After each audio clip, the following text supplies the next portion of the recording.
Hey, you like it? See, way better than having annoying text in your face, and way better that I don't have to upload like 50 versions just for YouTube to be like, hey, it's alright. Other than, setting up the Robin and Starfire romance plotline, I like how they mention the Gordanians, who eventually show up as people who terrorize Star and are the reason the Titans are even the Titans, which is crazy because they don't even show up till like season 5, so. The last time I ate a ball of cotton, it was white, and it did not taste very... Where was she at that she fucking ate cotton? Did she see it sticking out of a couch? Was she at a plantation? Where the fuck was she at a plantation?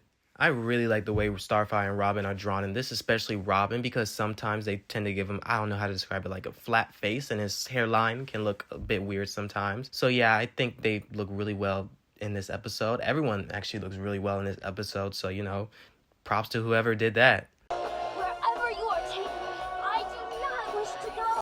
Okay, this may be a bit too analytical, but it really feels like the writers and the voice actors have the characters down to a T. That is just such a Starfire thing to say, and the way Hayden Walsh delivers the line, making Starfire sound serious, but also polite in such a way that she sort of sounds sorry, but like kind of in the way that you would say excuse me when you bump into somebody. Don't know what you did to make this thing mad, Star, but it couldn't hurt to apologize. I am sorry? See, they just really know what they're doing. Okay, so we saw Star blasted a while ago, and Raven even threw a hot dog cart at it, which was kind of a dick move to whoever owned it. But Robin smacks it into the water and punches it and pulls out some wires. You could say that it's the weak spot, but do you think the weak spot would be more secure, no? So that can only mean that Robin low-divs Starfire's lasers and a hot dog cart. For my rescue by reciting the poem of gratitude, all 6,000 verses. I see you haven't changed a bit. Not to make this all about praising Hayden Walsh, not like she doesn't deserve it, but she really makes Blackfire her own character and different from Star so much that a kid watching this would probably not even realize it's the same voice. Moon Diamond? Where did you get? On the Centauri moons, of course. As far as I could tell, Centauri is a solar system in the comics, or at least a comic owned by somebody. I was going to say kind of rude how the Titans reject Starfire's poem, but jumps to listen to Blackfire's story on our black hole thing. As a joke, I know they wouldn't actually ignore Star. But it made me realize how Blackfire's whole introduction is an intrusion into Starfire's life. And I just find that really neat. I see you have not changed either.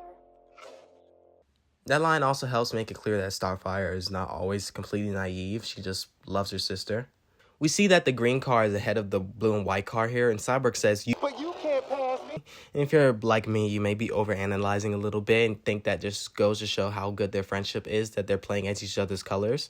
But then we see that Cyborg is the blue and white car, so I think that Cyborg needs to get his processing chip redone because his reaction time is actually terrible. Kind of unreasonably cold here for Raven, because I get if it's like Beast Boy or something like that, but it's Star, so like why even barely open the door for her? Action, comedy, sci-fi, Horror. Aren't those various colored shapes not supposed to be different genres of movies? Why'd you drop them if you didn't expect there to be different answers? And it's in a creepy rundown warehouse. Man, they are really hamming up Graven's whole goth shtick, huh?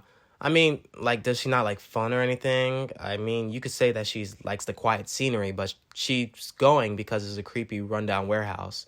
She knows it's going to be a party with music, so...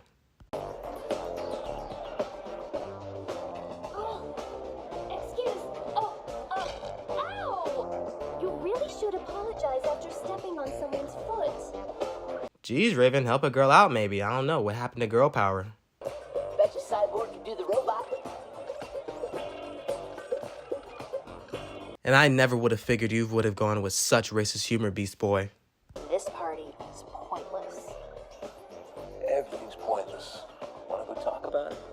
Okay, I will never get people like this in real life. Just stay home. Why'd you even come?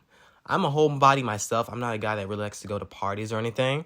But still, like, if you're going to complain about a party, why are you even there? Again, she knows it's going to be a party, so why are you complaining about how pointless it is?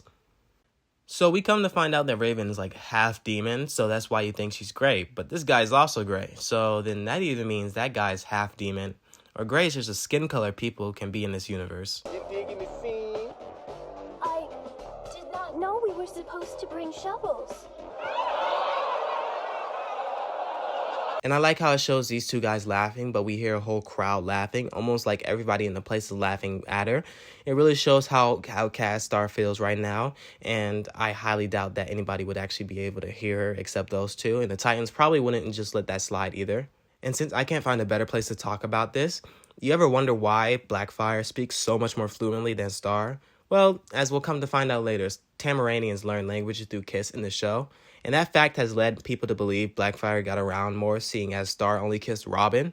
And as we can see Blackfire's personality, she probably kissed a lot of people. It's a nice little detail if true, because we don't find that out until like way later. So it'll be kind of crazy if the writers did think of that. I don't remember who I heard it from first. I'm pretty sure it wasn't an official source, but it's not confirmed, but it is very likely of a theory. I do not belong here after all. Of course you don't. You belong down there having fun with the rest of us. What's wrong? Nothing is wrong.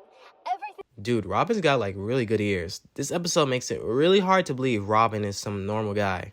I also like how Robin is the one comforting her here, and even blows off Blackfire. Really shows how much he cares about Star. That's right, Beast Boy. Never let height be a determining factor. Beast Boy is the one that knows the trouble first and immediately is ready to jump in, and shows how even though he is the Party animal. he isn't the one to joke around when things get serious. We see that in later episodes, but it's still nice to see here to set up that he isn't just always the funny guy. Wait, where is it going? Why is it taking him? Wasn't it only programmed to grab Star? It's kind of funny how they just grab him because they can and one just decks Cyborg. So this guy here says, So do you like show tunes? and I just gotta know, what game was he trying to spit here? Cyborg and Robin both say the slogan here. Don't know if in universe it was on purpose or maybe they said it at the same time by accident. And just because they're such bros, they just went with it and kind of baller thinking about it now actually. Beast Boy says the phrase nice shooting Tex. Tex coming from the name given to people in Texas. Not sure if they still use it. So it's just a way of acting like a cowboy to say nice shooting. Kind of a weird phrase. Like I haven't heard it in much stuff, but you know, it's a phrase that Beast Boy uses and didn't expect them to use it here. Also, we see Blackfire with her eyeballs to hint at Starfire getting them and showing that Blackfire is older than Star, because that's something they get out of their sort of like little puberty thing. And just because I'll probably never find a better time to talk about this, I always thought it was weird going back and seeing that Star's eyes glow but nothing happens, you know, because I didn't really watch Teen Titans in order, because it's not really something you have to watch in order. But I always found it weird going back into like later or earlier episodes and seeing that Starfire eyes just glow and then nothing happens from it. But I guess that's a nice little subtle foreshadowing that something is to come from it. How did you know where to hit them? I like Robin questioning Blackfire here. Shows not that he's suspicious, but rather he still carries that detective side with him. And that he's not instantly bought off by Blackfire because he does care about Star. Were you just going to leave without saying goodbye? Also, really Batman of him to just appear like he was there the whole time before Star left.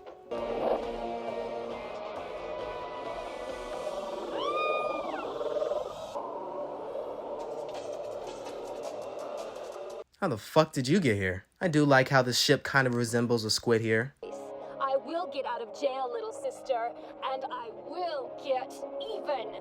What do you mean get even? You tried to put her in jail. But you know, I like how that isn't an empty threat or anything. She does come back. Okay, so really good episode. Again, like I said before, I really like the way everyone looks in this episode. Not sure exactly who to thank, but one of them definitely is the one to thank. So, you know, shout out to all y'all. And, you know, Blackfire episode, you know, Blackfire is, she's not really like one of the greatest villains in the show or anything like that. But she is definitely, she's not a terrible one either where I don't enjoy watching her. So, you know, pretty good episode. Can't complain at all that it's just a good episode. So I'll see you guys next time. Peace, peace.